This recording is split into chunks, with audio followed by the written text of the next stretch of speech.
Los bosques esmeralda y las aguas brillantes de Vancouver esconden una verdad desgarradora. Miles de personas viven sin hogar.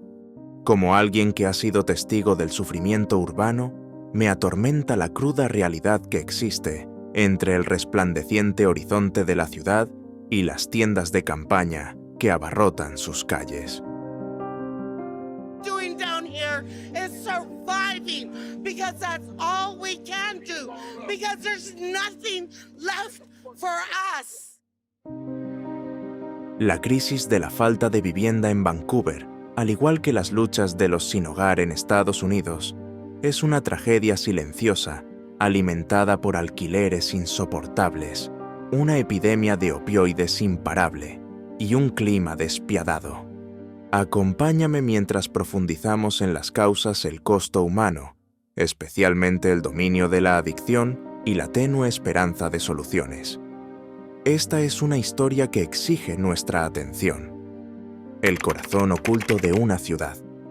La crisis de la falta de vivienda en Vancouver es una herida profunda y dolorosa en una ciudad rodeada por una belleza esmeralda. Según el Censo de Personas Sin Hogar de 2025, realizado por la Asociación de Servicios para la Indigencia de la Columbia Británica, un asombroso número de 5.232 personas están sin hogar en el área metropolitana de Vancouver, un aumento del 9% en comparación con 2023. Solo en Vancouver, 715 personas se refugian en tiendas de campaña empapadas por la lluvia o debajo de puentes, y el 48% de ellas están completamente expuestas a los elementos. Lo más devastador es que el 71% se encuentra atrapado en una situación de falta de vivienda crónica, con sus vidas estancadas en la desesperanza por más de un año. Los pueblos indígenas, que representan solo una pequeña fracción de la población, constituyen un alarmante 34% de los que viven en la calle, una injusticia que duele profundamente. También hay familias atrapadas en esta tormenta implacable, con el futuro de sus hijos oscurecido por la inestabilidad. Estas no son solo cifras, son los sueños rotos de personas reales en una ciudad de abundancia. He caminado por Downtown Eastside, donde las tiendas de campaña ahogan las aceras, y he sentido el peso de vidas abandonadas. Esta crisis resuena con las luchas de los sin techo en América, desde los callejones de Seattle hasta la expansión de Los Ángeles. ¿Por qué permitimos que ciudades tan vibrantes dejen caer a tantas personas? ¿Cómo podemos pasar junto a estas súplicas cubiertas por lonas sin hacer nada? Cada uno de ellos es un testamento de resistencia, en medio de la ruina, una llamada a nuestra humanidad compartida. Como alguien que está marcado por sus rostros, no puedo apartar la vista. ¿Qué está impulsando esta tragedia imparable? Vamos a descubrir las fuerzas que están desmoronando vidas en la siguiente parte.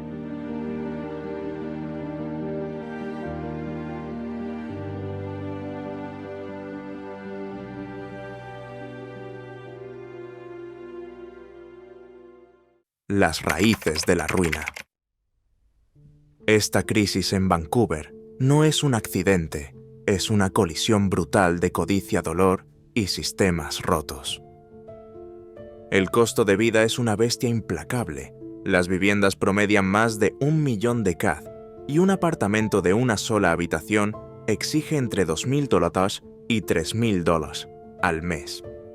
Para muchos esa es una barrera demasiado alta de escalar. Lo peor es que el 35% de las personas sin hogar afirman que perdieron sus hogares porque no pudieron pagar las facturas, una traición brutal en una ciudad llena de riquezas. I was living over at the Shaughnessy Village for 3.5 years, but they kept jacking the rent up. It was on 6-month leases. They jacked it up so high I couldn't pay it anymore. I said goodbye. La inflación solo aprieta más, elevando los precios de los alimentos y productos esenciales, dejando a las familias y trabajadores luchando por sobrevivir. Pero no es solo el dinero lo que está rompiendo a la gente. Las comunidades indígenas arrastran cicatrices de una historia brutal, excluidas de la estabilidad por un abandono sistemático. Las mujeres huyendo del terror de hogares abusivos a menudo cambian un infierno por el cruel abrazo de las calles. Incluso aquellos que luchan con trabajos de bajos salarios ven cómo sus salarios se desvanecen debido al alquiler. Y el clima más suave de Vancouver es una amarga ironía atrayendo a personas desesperadas desde los fríos rincones de Canadá solo para atraparlas en la misma trampa económica. Este ciclo de desesperación resuena con el dolor de los sin techo en América. ¿Cómo es posible que una ciudad tan deslumbrante deje caer a tantos? ¿Qué nos impide ver su sufrimiento? Como alguien que ha caminado por estas calles mojadas por la lluvia, me siento desgarrado por las caras detrás de estas verdades. La adicción, una fuerza más oscura, espera para apoderarse. ¿Por qué dejamos que esto siga ocurriendo? Enfrentemos esa sombra a continuación.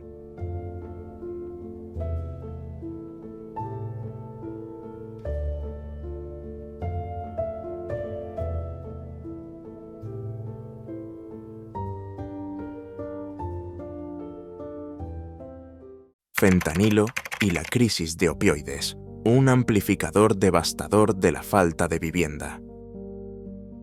La epidemia de opioides con el fentanilo en su núcleo se ha convertido en un amplificador devastador de la crisis de la falta de vivienda en Vancouver.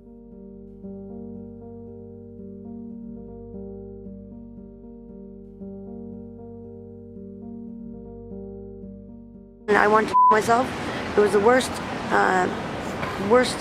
experience of not having something, worst withdrawal from any drug you could ever have. Any kind of heroin or fentanyl. The methadone was the worst. I will never ever go past 60 mils again.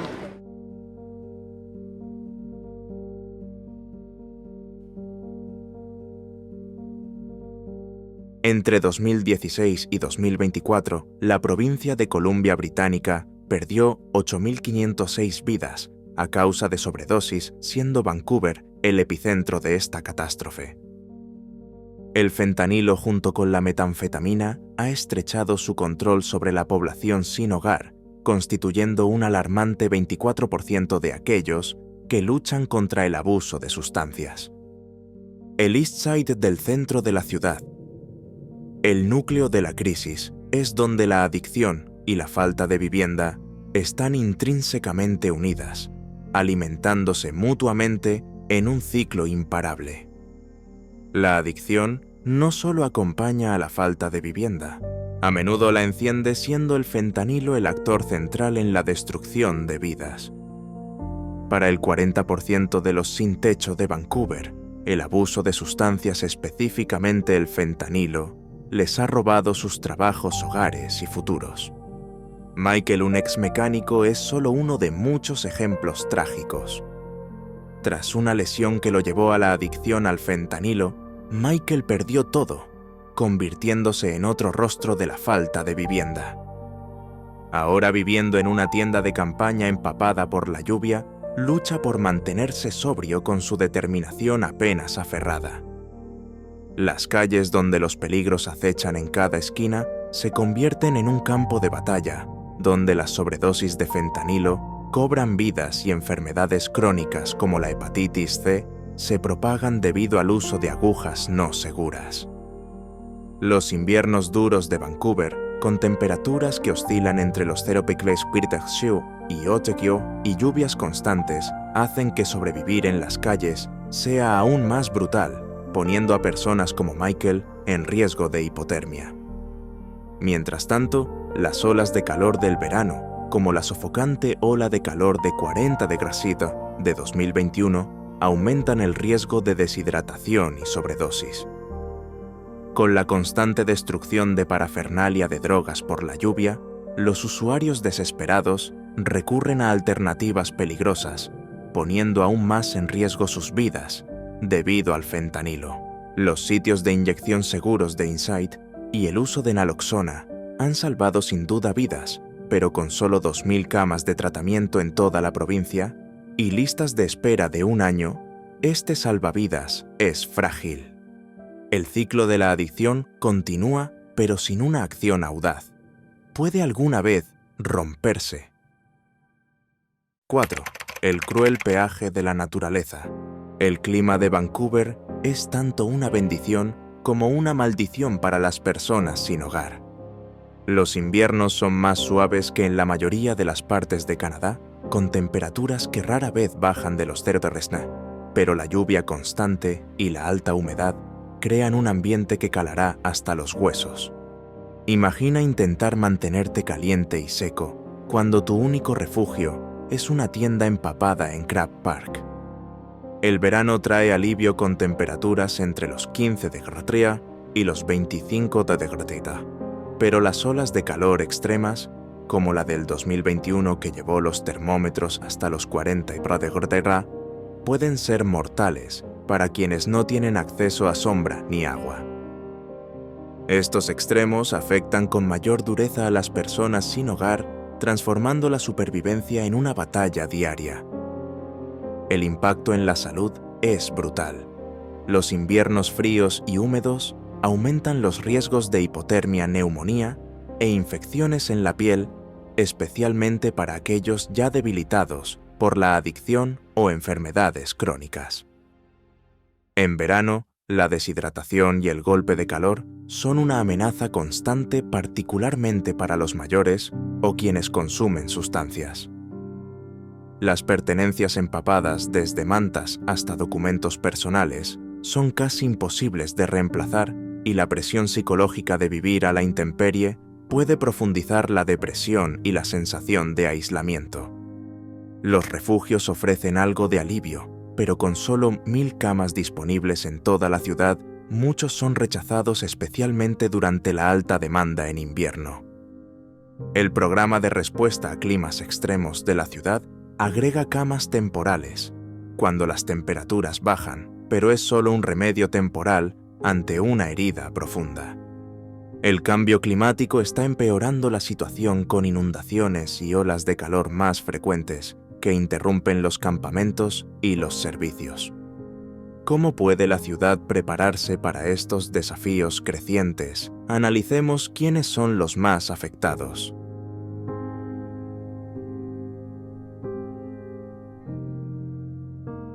Caras de los olvidados.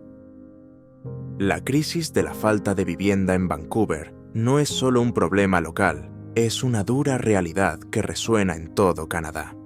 Las estadísticas pintan un panorama sombrío. Los pueblos indígenas, aunque representan una pequeña fracción de la población, conforman un porcentaje abrumador de las personas sin hogar, cargando con el trauma histórico de las escuelas residenciales y el racismo sistémico.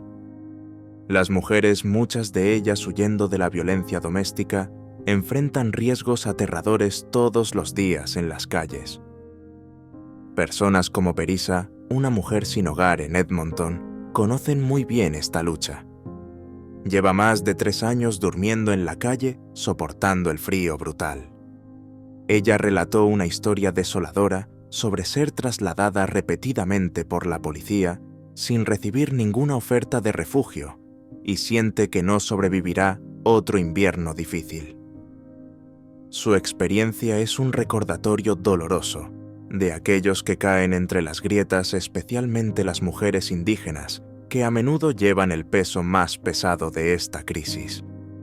La lucha va mucho más allá de una sola ciudad o grupo.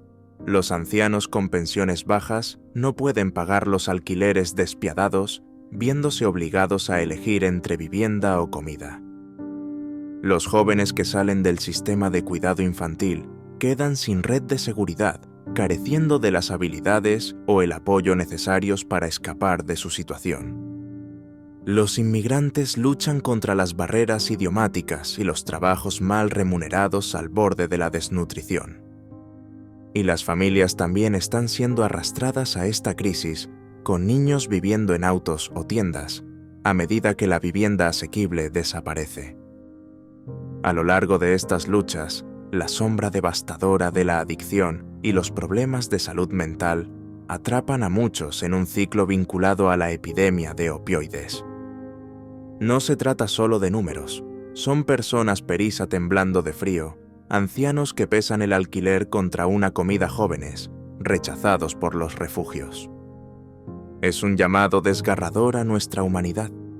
¿Cómo podemos permitir que este sufrimiento persista?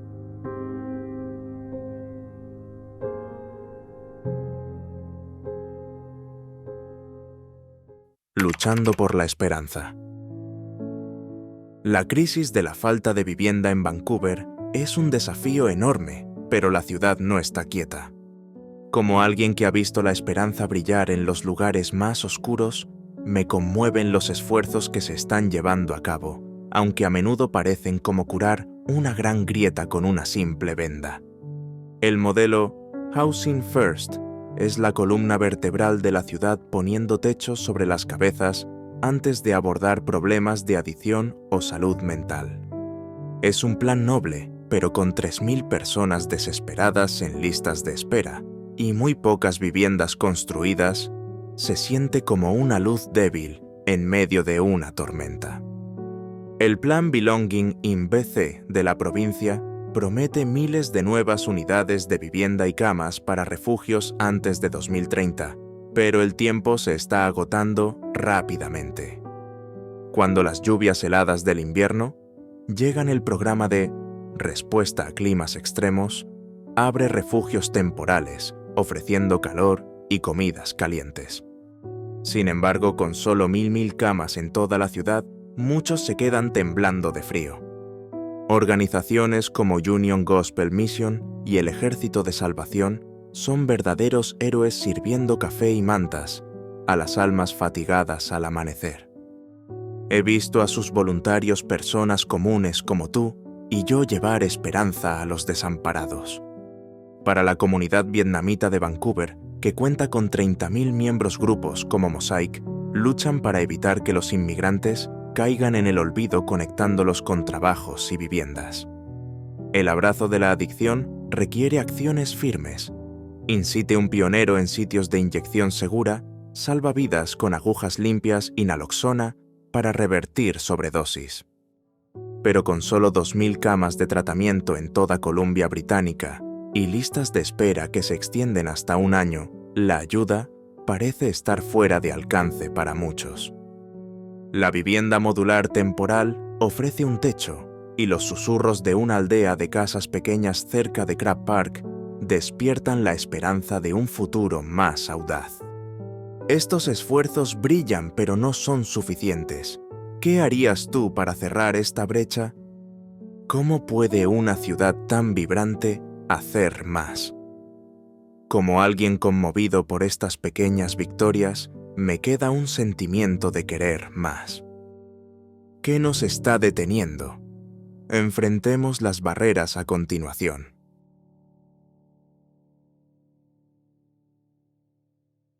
Barreras que bloquean el cambio.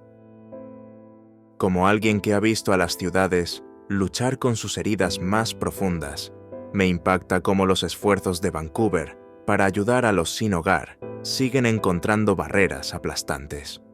La mayor tristeza es la falta crítica de viviendas asequibles.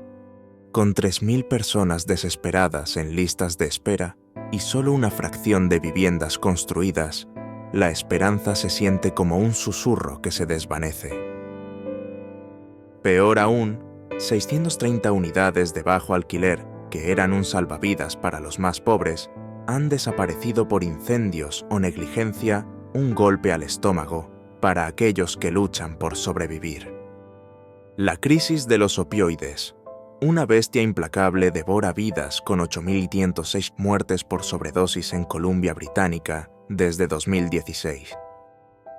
Las camas de tratamiento son escasas y el estigma cierra la puerta a la ayuda para muchos.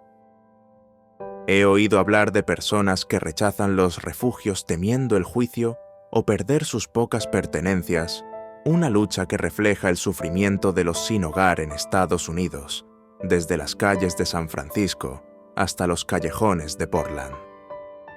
desalojar los campamentos de tiendas en Downtown Eastside con el fin de restaurar el orden, a menudo deja a las personas dispersas sin lugar donde ir, una cruel ironía que provoca indignación.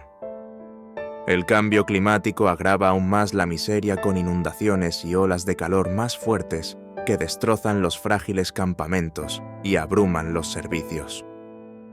Grupos vulnerables, como las familias indígenas, mujeres y jóvenes, enfrentan muros de negligencia. Los programas para ellos, como los refugios seguros o la vivienda con raíces culturales, están al límite, dejando sueños sin cumplir. Es frustrante ver cómo la compasión se desvanece ante fracasos sistémicos. ¿Cómo podemos cerrar esta brecha entre el corazón y la acción? ¿Qué nos impide hacer más? Como alguien conmovido por estas luchas, estoy inquieto por el cambio. ¿A dónde llevará esto a Vancouver? Miremos hacia el futuro.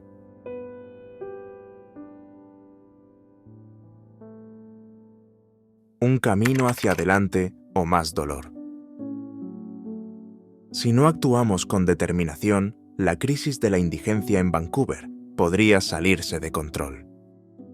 Las proyecciones son alarmantes. Para 2030, el número de personas sin hogar en la ciudad podría aumentar a 4.700, un incremento del 50% con respecto a hoy. La epidemia de opioides no muestra señales de desaceleración, con estimaciones que sugieren 10.000 muertes por sobredosis en la Columbia Británica para el final de la década si las tendencias continúan. La pérdida de unidades de vivienda temporal y SROs solo profundizará la crisis, dejando a más personas expuestas al clima implacable de Vancouver, inviernos lluviosos y calurosas olas de calor veraniegas. Sin embargo, no soy de los que se quedan en el pesimismo sin ofrecer esperanza. Para revertir esta situación, Vancouver necesita una acción audaz y coordinada. En primer lugar, la ciudad debe aumentar la oferta de viviendas asequibles. 2.000 unidades de apoyo nuevas para 2030 es un comienzo, pero no es suficiente. Proteger las STROs existentes y reinstaurar el control de alquileres podría mantener los precios bajo control. El tratamiento de adicciones requiere un gran impulso, y 1.000 camas más de tratamiento y listas de espera más cortas podrían salvar vidas.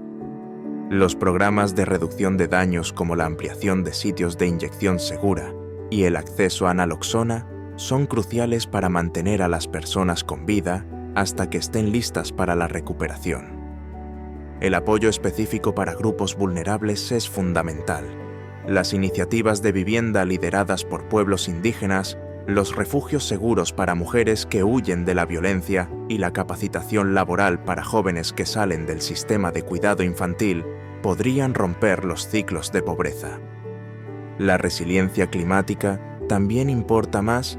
Refugios de invierno y tiendas impermeables pueden proteger contra la lluvia y el calor. La comunidad vietnamita de la ciudad y otros grupos inmigrantes podrían jugar un papel más grande, asociándose con organizaciones sin fines de lucro para proporcionar recursos y abogar por los más necesitados. La colaboración es clave. El gobierno, las organizaciones sin fines de lucro y las comunidades deben trabajar como una sola. Los riesgos son altos y el tiempo se agota. ¿Podrá Vancouver responder al desafío antes de que sea demasiado tarde? Reflexionemos al final. Un llamado a nuestra conciencia. La crisis de la indigencia en Vancouver es un reflejo doloroso de las luchas en todo el mundo, resonando con el sufrimiento de los indigentes en Estados Unidos. Los alquileres desorbitados, una brutal epidemia de opioides y un clima implacable golpean a 5 de 232 personas en el área metropolitana de Vancouver, cada una luchando por sobrevivir. Las familias indígenas, mujeres maltratadas, jóvenes perdidos y ancianos frágiles merecen más que tiendas de campaña empapadas de desesperación. El implacable yugo de la adicción profundiza sus heridas pero destellos de esperanza, como el modelo Housing First, y organizaciones sin fines de lucro incansables brillan tenuemente. Las brechas exigen acción, más viviendas, más tratamiento, más corazón. Apoyemos programas de comidas de Union Gospel Mission o refugios locales para hacer una diferencia. Como alguien conmovido por su resiliencia, pregunto, ¿qué hará falta para actuar? Los indigentes en Estados Unidos también esperan no les volvamos la espalda.